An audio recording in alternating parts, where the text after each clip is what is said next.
नमस्कार प्यारे बच्चों, आज हम हिंदी के महत्वपूर्ण प्रश्नों का अभ्यास करने वाले हैं। ये सभी प्रश्न विभिन्न प्रकार की प्रतियोगी परीक्षाओं में पूछे जाते हैं। आइए शुरू करते हैं हम आज की क्लास। हमारा पहला प्रश्न है, निम्नलिखित में से संज्ञा शब्द कौन सा है? 4 विकल्प हैं, सुंदर, तेज, बच्चा, दौड़ना। तो हमारा सही उत्तर हो जाएगा मेरे प्यारे बच्चों, वो है बच्चा, जैसा कि उत्तर आप देख पा रहे हैं। आगे देखते हैं, हम अपने अगले प्रश्न की ओर चलते हैं। तो देखते हैं, मैं, तू, हम किस प्रकार के शब्द हैं? संज्ञा, सर्वनाम, विशेषण या क्रिया? तो ये सभी शब्द आपके सर्वनाम हैं। जी हाँ, वे शब्द जो संज्ञा के स्थान पर लगाए जाते हैं वो सर्वनाम कहलाते हैं। ठीक है, आगे चलिए हम देखते हैं हम अपना अगला प्रश्न। देखिए, तीसरा प्रश्न हमारा है, जो काम किया जा चुका है उसे कौन सा काल कहते हैं? ए वर्तमान काल, बी भूतकाल, सी भविष्यकाल, डी अपूर्ण काल। तो जो कार्य हो चुका होता है हम उसे भूतकाल कहते हैं। तो हमारा बी विकल्प पूरी तरीके से सही है। ठीक है, आइए देखते हैं हम अपने अगले प्रश्न को। हमारा अगला प्रश्न है, राम ने आम खाया। इस वाक्य में वाच्य कौन सा है? हमारे चार विकल्प में से पहला है कृतवाच्य, क्रमवाच्य, भाववाच्य या इनमें से कोई नहीं। तो हमारा सही विकल्प होगा मेरे प्यारे बच्चों पहला कृतवाच्य। ठीक है, क्योंकि राम ने आम खाया है, यहाँ पर कर्ता के द्वारा कार्य किया जा रहा है, तो यहाँ पर कृतवाच्य होगा। ठीक है, आइए देखते हैं हम अपने अगले प्रश्न को। हमारा पांचवा प्रश्न है, अध्यक्ष शब्द में कौन सा उपसर्ग है? हमारे विकल्प हैं अधि या अध्यक्ष या व्यय या प्रति। तो हमारा पहला विकल्प सही होगा, अध्यक्ष शब्द में उपसर्ग जो है अधि है। यहाँ उपसर्ग शब्द से पहले लगाकर बनाए जाते हैं। ठीक है, आइए देखते हैं हम अपने अगले प्रश्न को। हमारा छठा प्रश्न है, विद्यार्थी शब्द में कौन सा प्रत्यय जुड़ा हुआ है? हमारे विकल्प हैं या, त्रा, ई या आ। तो हमारा जो सही विकल्प होगा मेरे प्यारे बच्चों वो सी ऑप्शन होगा, ई। ठीक है, आइए देखते हैं हम अपने अगले प्रश्न को। हमारा अगला प्रश्न है सातवां, जलपान में कौन सा समास है? द्वंद्व समास, तत्पुरुष समास, बहुव्रीहि समास या अवयवी समास। तो जैसा कि आप देख पा रहे हैं हमारा डी विकल्प सही होगा, जलपान में अवयवी समास होता है। ठीक है, आइए चलते हैं, देखते हैं हम अपने आठवें प्रश्न को। आठवां प्रश्न है, काला बादल में काला शब्द क्या है? ए क्रिया, बी संज्ञा, सी विशेषण या डी आपका सर्वनाम। तो जो काला शब्द है मेरे प्यारे बच्चों वो विशेषण है। ठीक है, विशेषण क्या होते हैं? जो वे शब्द जो संज्ञा और सर्वनाम की विशेषता बताते हैं उन शब्दों को हम विशेषण कहते हैं। ठीक है, आइए चलते हैं, देखते हैं आगे हम अपने अगले प्रश्न को। हमारा अगला प्रश्न है 9 नंबर, गाय शब्द का वचन क्या है? या एक वचन, बी बहुवचन, सी नपुंसक या डी पुल्लिंग। तो गाय जो है मेरे प्यारे बच्चों वो एक वचन है का शब्द है। ठीक है, आइए देखते हैं हम अपने अगले प्रश्न को। अगला हमारा 10वां प्रश्न है, वह दौड़ता है में कौन सी क्रिया है? तो विकल्प हमारे ए, वह दौड़ता है, या दोनों, बी या सी। तो मेरे प्यारे बच्चों जो बी है दौड़ता, जो बी हमारा है, तो जो बी विकल्प है यहाँ पर आप देख सकते हैं दौड़ता, और सी है हैं। तो दौड़ता आपकी मुख्य क्रिया और हैं जो है आपकी सहायक क्रिया। तो इस आधार पर हमारा डी विकल्प, बी और सी दोनों ही विकल्प जो हैं वो इस वाक्य में क्रिया हैं। ठीक है, आइए चलते हैं आगे, हम अपना अगला प्रश्न देखते हैं। हमारा 11वां प्रश्न है, सीता खाना खा रही है, इस वाक्य में कौन सा काल है? तो विकल्प देखिए, ए भूतकाल, बी वर्तमान काल, सी भविष्य काल, डी अप्रेरण काल। तो सीता खाना खा रही है यानी अभी कार्य वर्तमान में जारी है, तो हम इसे वर्तमान काल कहेंगे। ठीक है, अगले प्रश्न की ओर चलते हैं। हमारा 12वां प्रश्न है, बच्चे खेल रहे हैं, इस वाक्य में वाच्य क्या है? क्या हमारा कृतवाच्य है या फिर क्रमवाच्य है या भाववाच्य है या आपका निषेधवाच्य है? तो बच्चे अब जो हैं खेल रहे हैं, तो यहाँ पर कर्ता के द्वारा मुख्य कार्य किया जा रहा है, तो ये हो जाएगा कृतवाच्य। जी हाँ, इसका सही विकल्प होगा कृतवाच्य। आइए चलते हैं हम अपने अगले प्रश्न की ओर। अगला प्रश्न है, मातृभूमि में कौन सा समास है? द्वंद्व समास, तत्पुरुष समास, कर्मधारय समास या बहुव्रीहि समास। तो हमारा सही उत्तर होगा बी, तत्पुरुष समास। जी हाँ, तत्पुरुष समास इस प्रश्न का सही उत्तर होगा। ठीक है, आइए हम अपने 14 नंबर प्रश्न पर चलते हैं। इसमें पूछा गया है उपकार शब्द में उपसर्ग है, क्या पर है, बी उप, सी कार या अधि। तो सही उत्तर जो हमारा होगा वो बी होगा उप। ठीक है, उपकार शब्द में उपसर्ग होता है उप। आइए चलते हैं अगले प्रश्न की ओर। हमारा 15वां प्रश्न है, लड़कियां शब्द में वचन हैं। लड़कियां, ठीक है, क्या एक वचन है, बहुवचन है, विशेषण है या नपुंसक है। तो हमारा बी विकल्प सही होगा। देखिए लड़कियां शब्द जो है बहुवचन है। ठीक है, चलिए देखते हैं आगे हम अपने अगले प्रश्न को। 16 नंबर प्रश्न है, हंसना किस प्रकार की क्रिया है। साकर्मक क्रिया, बी आकर्मक क्रिया, सी सहायक क्रिया या डी निषेधात्मक क्रिया। तो हंसना मेरे प्यारे बच्चों एक आकर्मक क्रिया है। ठीक है, कैसी है, आकर्मक क्रिया। बी विकल्प हमारा सही रहेगा। आइए देखते हैं आगे। 17 नंबर हमारा है, प्रकाश शब्द का विलोम क्या है। रोशनी, चकाचौंध, अंधकार या धुंध। तो रोशनी और चकाचौंध तो बिल्कुल भी इसके विलोम नहीं है। और यहाँ पर सी विकल्प पूरा सही है, अंधकार। जी हाँ, अंधकार पूरी तरीके से इस विकल्प का सही उत्तर होता है। जो सुने वही, खाली स्थान वाक्य को पूरा करें। देखे, बोले, समझे या पढ़े। तो बी विकल्प हमारा सही होगा, बोले। ठीक है, आइए आगे चलते हैं हम अपने 19 नंबर प्रश्न पर। 19 नंबर प्रश्न है, नदी शब्द का लिंग क्या है। क्या ए पुल्लिंग, बी स्त्रीलिंग, सी नपुंसक लिंग, डी विशेषण। तो नदी जो है मेरे प्यारे बच्चों वो है स्त्रीलिंग शब्द। जी हाँ, नदी हमारी स्त्रीलिंग शब्द है। ठीक है, आगे चलिए हम देखते हैं ईमानदारी शब्द में कौन सा प्रत्यय जुड़ा हुआ है। ए ई, बी दारी, सी मन या ना। तो मेरे प्यारे बच्चे प्रत्यय शब्द के अंत में जुड़ता है, तो इस विकल्प में बी विकल्प सही होगा, दारी। ठीक है, आगे देखिए वृक्ष शब्द का विलोम है। वृक्ष शब्द का विलोम हमें बताना है। ए पत्ता, बी पौधा, सी झाड़ी, डी कोई नहीं। तो मेरे प्यारे बच्चे वृक्ष शब्द का इसमें कोई भी हमारा विलोम शब्द नहीं दे रखा है। ठीक है, आगे चलते हैं, देखते हैं अशुभ में उपसर्ग है। अशुभ शब्द जो लिखा है इसमें उपसर्ग क्या है, शुभ, आ, अशुभ या उ। तो हमारा बी विकल्प सही है, आ। ठीक है, आइए देखते हैं हम अपने 23वें प्रश्न को। यहाँ देखते हैं बोलना किस प्रकार की क्रिया है। सकर्मक क्रिया, अकर्मक क्रिया, सहायक क्रिया या संक्रियात्मक क्रिया। तो बोलना मेरे प्यारे बच्चों एक सकर्मक क्रिया होती है। ठीक है, आगे देखते हैं अगले प्रश्न को। हमारा 24 नंबर प्रश्न है, खिला हुआ फूल में विशेषण है। यह खिला हुआ फूल में विशेषण है खिला, बी फूल या हुआ या ए या सी दोनों। जी हाँ, खिला, हुआ ये दोनों ही शब्द जो हैं आपके विशेषण होते हैं। ठीक है, आइए देखते हैं आगे अगले प्रश्न पर चलते हैं। हरित शब्द का पर्यायवाची है। यह देखिए ए नीला, ठीक है, यह नीला, बी पीला, हरा, सफ़ेद। तो यहाँ पर्यायवाची पूछा है, हरित मतलब आपका हरा रंग। जी हाँ, हरा रंग आपका इस विकल्प का सही उत्तर है। आपका पर्यायवाची पूछा गया था हरित रंग का।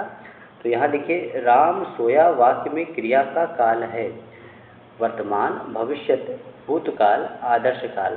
तो देखिए राम सोया यानी ये कार्य हो चुका है, तो यहाँ पर आपका सही उत्तर हो जाएगा सी भूतकाल। ठीक है, आगे देखिए दया करने मुहावरे का अर्थ है क्रोध करना, दया दिखाना, मारना, मदद करना। तो दया दिखाना जो है मेरे बच्चा, दया करना मुहावरे का अर्थ होता है। आगे देखिए हमारा 28 नंबर प्रश्न है, सूरज शब्द का विलोम है। ठीक है, हमारे विकल्प है चांद, रात, अंधकार या कोई नहीं। तो इन चारों में से हमें कोई विकल्प सही जान नहीं पड़ता, तो हमारा उत्तर होगा कोई नहीं।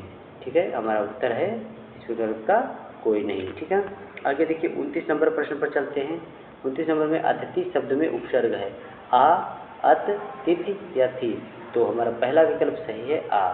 ठीक है, अतिथि शब्द में उपसर्ग कौन सा है, आ। ठीक है, आगे देखिए चंद्रमुखी किस प्रकार का समास है। कर्मधारय समास, बहुव्रीहि समास, तत्पुरुष समास या द्वंद्व समास। तो मेरे प्यारे बच्चे सबसे जो उत्तर पहला है, हमारा पहला विकल्प है वो सही है, कर्मधारय समास। ठीक है, ये देखिए 30 प्रश्नों को हमने किया जो परीक्षा की दृष्टि से बहुत ही इम्पोर्टेंट है। अब जो प्रमुख परीक्षा होती हैं उनमें आपके गद्यांशों को भी पूछा जाता है। आइए देखते हैं कुछ गद्यांशों को भी और उनसे संबंधित प्रश्नों को भी हम लोग करते हैं। ठीक है, देखिए हमारा पहला जो गद्यांश है प्रकृति और मानव जीवन से संबंधित है।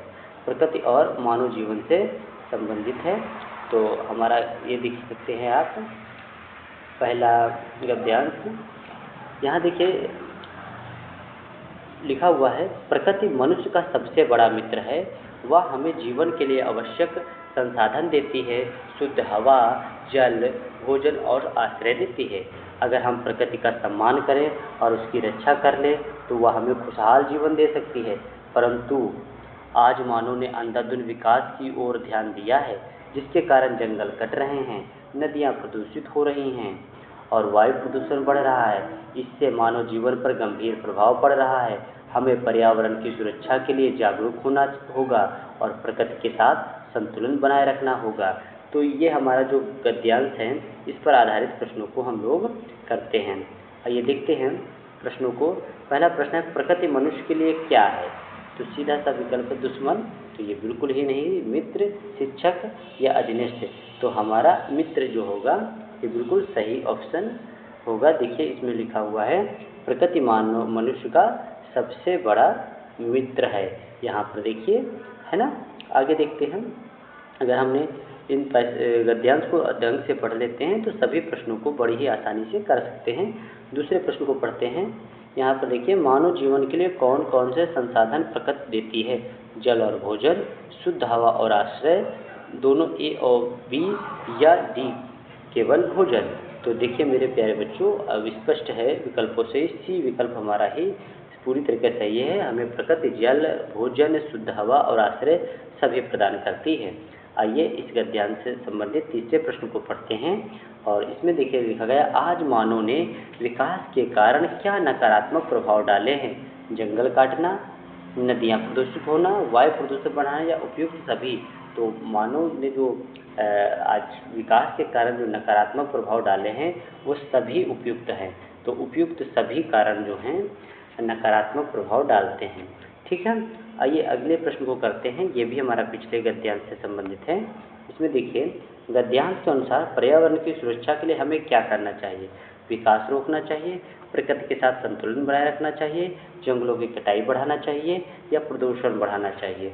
तो मेरे प्यारे बच्चे, हमें बी विकल्प इस बिल्कुल ही सही है कि हमें प्रकृति के साथ संतुलन बनाए रखने के साथ साथ विकास के पहियों को चलाते रहना चाहिए।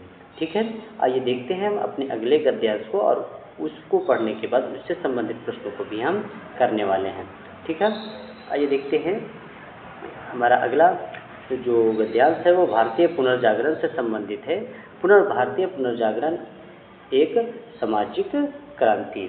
देखिए भारत में, यहाँ पर देखिए, भारत में 19वीं शताब्दी का काल भारतीय पुनर्जागरण का युग कहलाता है। यह वह समय था जब देश में सामाजिक, धार्मिक, बौद्धिक चेतना का नवप्रभात हुआ। अंग्रेजों के आगमन के साथ पश्चिमी शिक्षा और विचारधारा का प्रभाव बढ़ा, जिसने भारतीय समाज की जड़वत परंपराओं को चुनौती दी। इस युग में महान समाज सुधारकों में राजा राम मोहन राय, ईश्वर चंद्र विद्यासागर, दयानंद सरस्वती, स्वामी विवेकानंद और महात्मा ज्योतिबा फुले जैसे नाम प्रमुख होते हैं। ठीक है, हमने ये भारतीय पुनर्जागरण से संबंधित एक गद्यांश को पढ़ा है। आइए इससे संबंधित प्रश्नों को हल करते हैं। अभी देखिए हमारे और इस गद्यांश को और भी गद्यांश है, इसे भी हम एक बार देख लेते हैं।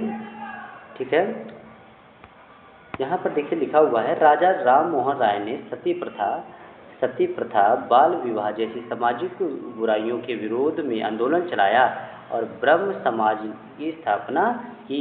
उन्होंने नारी शिक्षा को बढ़ावा दिया, धार्मिक सहिष्णुता की वकालत की।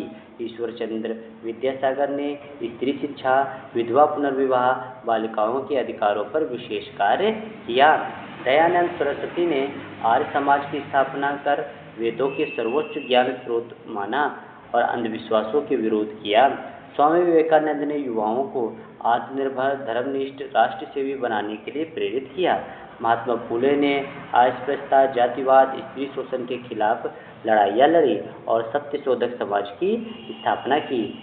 यह युग भारतीय समाज में न केवल सुधार लाया बल्कि आगे चलकर स्वतंत्रता आंदोलन की पृष्ठभूमि भी तैयार की। ठीक है मेरे प्यारे बच्चे, ये हमारा भारतीय पुनर्जागरण काल का एक गद्यांश था। इससे संबंधित प्रश्नों को हम आगे करते हैं। देखिए लिखा हुआ है, भारतीय पुनर्जागरण काल किस शताब्दी में आरंभ हुआ। तो अगर देखिए मेरे प्यारे बच्चों, हमने यहाँ पर देखा भारत में जो 19वीं शताब्दी है, यहाँ पर स्पष्ट लिखा है 19वीं शताब्दी के काल में भारतीय पुनर्जागरण युग का प्रारंभ होता है। तो इस प्रश्न में देखिए मेरे प्यारे बच्चों पूछा भी गया है, भारतीय पुनर्जागरण काल किस शताब्दी में प्रारंभ हुआ। तो हमारा बी विकल्प सही हो जाएगा, 19वीं शताब्दी। ठीक है, अगला प्रश्न है, सत्यशोधक समाज की स्थापना किसने की। देखिए सत्यशोधक समाज की स्थापना किसने की, हम यहाँ पर आते हैं। यहाँ पर देख लीजिए यहाँ पर देख सकते हैं मेरे प्यारे बच्चों, महात्मा फूले ने अस्पृश्यता, जातिवाद, स्त्री शोषण के खिलाफ लड़ाई लड़ी और सत्यशोधक समाज की स्थापना की। ठीक है, तो हमारा सही जो विकल्प होगा वो होगा महात्मा फूले। ठीक है, ये विकल्प हमारा पूरी तरीके से सही होगा, महात्मा फूले सत्यशोधक समाज की स्थापना करते हैं। आगे देखते हैं हम अपने अगले प्रश्न को। हमारा तीसरा प्रश्न है, स्वामी विवेकानंद। ठीक है, स्वामी विवेकानंद ने किस वर्ग को जागरूक करने का विशेष बल दिया। वृद्ध, स्त्रियां, युवा और बच्चे। तो हमारा जो सही विकल्प है वो हमारा युवाओं के। ठीक है, आइए देखते हैं अगले प्रश्न को। ब्रह्म समाज की स्थापना किस उद्देश्य से की गई थी। राजनीतिक क्रांति के लिए, धार्मिक सहिष्णुता और सामाजिक सुधार के लिए, व्यापार बढ़ाने के लिए, अंग्रेजियों के पक्ष में प्रचार करने के लिए। तो हमारा जो बी विकल्प है पूरी तरीके से सही होगा, धार्मिक सहिष्णुता और सामाजिक सुधार के लिए राजा राम मोहन राय ने ब्रह्म समाज की स्थापना की थी। ठीक है, चलते हैं आगे देखते हैं हम अपने अगले प्रश्न को। हमारा अगला प्रश्न है, वेदों की ओर लौटो ये नारा किसने दिया था। तो मेरे प्यारे बच्चे 4 विकल्प हमारे सामने हैं, विवेकानंद, दयानंद सरस्वती, गांधी या बाल गंगाधर तिलक। तो हमारा सही उत्तर होगा मेरे प्यारे बच्चों बी विकल्प, दयानंद सरस्वती ने वेदों की ओर लौटो का नारा दिया था। ठीक है, चलते देखते हैं आगे हम अपने अगले प्रश्न को। स्वतंत्रता संग्राम की एक झलक के आधार पर एक हमारा ये अगला जो गद्यांश है इसमें देखते हैं। आइए पढ़ते हैं मेरे प्यारे बच्चों। यहाँ पर हम देखते हैं, यहाँ से देखते हैं, भारत का स्वतंत्रता संग्राम एक लंबा और संघर्षपूर्ण आंदोलन था जिसने 1857 की क्रांति के आरंभ होकर 15 अगस्त 1947 को भारत की स्वतंत्रता तक सफर तय किया। इस आंदोलन में अनेक महापुरुषों ने योगदान दिया, जैसे महात्मा गांधी, सुभाष चंद्र बोस, भगत सिंह, पंडित नेहरू और डॉक्टर राजेंद्र प्रसाद। महात्मा गांधी ने सत्याग्रह, अहिंसा के मार्ग पर चलकर जनता को एकजुट किया, जबकि भगत सिंह जैसे क्रांतिकारियों ने अपने प्राणों की आहुति देकर युवाओं को प्रेरित किया। यह संग्राम न केवल राजनीतिक स्वतंत्रता की लड़ाई थी, बल्कि यह सामाजिक और आर्थिक स्वतंत्रता की और भी एक बड़ा कदम था। ठीक है मेरे प्यारे बच्चों, आइए हम आगे चलते हैं। तो हमारे इस गद्यांश से संबंधित प्रश्नों को हम करते हैं। देखते हैं हम पहला इस गद्यांश से संबंधित पहले प्रश्न को। यहाँ पर पूछा गया है कि भारत के स्वतंत्रता संग्राम की शुरुआत किस वर्ष से मानी जाती है। 1919, 1957, 1942 या 1947। तो हमारा सही उत्तर होगा 1857 को। जी हाँ, भारतीय स्वतंत्रता संग्राम की शुरुआत 1857 से मानी जाती है। ठीक है, अब देखते हैं हम अपने अगले प्रश्न को। अगले प्रश्न में पूछा गया है कि महात्मा गांधी ने स्वतंत्रता संग्राम में किस मार्ग को अपनाया। हिंसा, आतंकवाद, सत्याग्रह और अहिंसा, सैन्य बल। तो ये हमें प्रश्न का जो सही उत्तर होगा वो सी विकल्प है, सत्याग्रह और अहिंसा। यह महात्मा गांधी सत्याग्रह और अहिंसा के जारी थे, तो यही हमारा सही विकल्प होगा। ठीक है, आइए देखते हैं हम अपने अगले प्रश्न को। भगत सिंह ने युवाओं को किस प्रकार प्रेरित किया। भाषणों द्वारा, धार्मिक आंदोलनों द्वारा, प्राणों की आहुति देकर या मेरे प्यारे बच्चों राजनीति में भाग लेकर। तो मेरे प्यारे बच्चों, जो सही उत्तर हमारा है उसी विकल्प है प्राणों की आहुति देकर भगत सिंह ने अनेक युवाओं को प्रेरित किया। ठीक है, अगले प्रश्न पर चलते हैं हम लोग। चौथा प्रश्न है, भारत को स्वतंत्रता कब प्राप्त हुई? तो प्यारे बच्चों, प्रत्येक भारतीय को यह दिन बड़े ही गर्व के साथ याद है कि हमारा भारत 15 अगस्त 1947 को स्वतंत्र होता है। ठीक है, आगे देखते हैं हम अपने अगले प्रश्न को। हमारा अगला प्रश्न है, निम्नलिखित में से कौन स्वतंत्रता संग्राम से संबंधित महापुरुष नहीं है? तो महात्मा गांधी, सुभाष चंद्र बोस, डॉक्टर राजेंद्र प्रसाद, ये तीनों ही हमारे स्वतंत्रता संग्राम से संबंधित महापुरुष होते हैं। जबकि सचिन तेंदुलकर जो हैं वो भारत के एक महान क्रिकेटर के रूप में जाने जाते हैं। ठीक है, तो इस प्रश्न में पूछा गया है, निम्नलिखित में से कौन स्वतंत्रता संग्राम में संबंधित महापुरुष नहीं है? तो हमारा सही उत्तर होगा सचिन तेंदुलकर। ठीक है, तो मेरे प्यारे बच्चों, आज हमने ये जो महत्वपूर्ण प्रश्न है प्रतियोगी संबंधी वो सभी प्रश्नों को किए। 30 प्रश्न हमने हिंदी व्याकरण से देखे और बाकी 3 महत्वपूर्ण गद्यांशों का अभ्यास किया जो हमारे निकट में पढ़ने वाली सभी प्रतियोगी परीक्षाओं के लिए बड़े ही इम्पोर्टेंट हैं। तो आज के लिए वीडियो में बस इतना ही। तब तक के लिए धन्यवाद।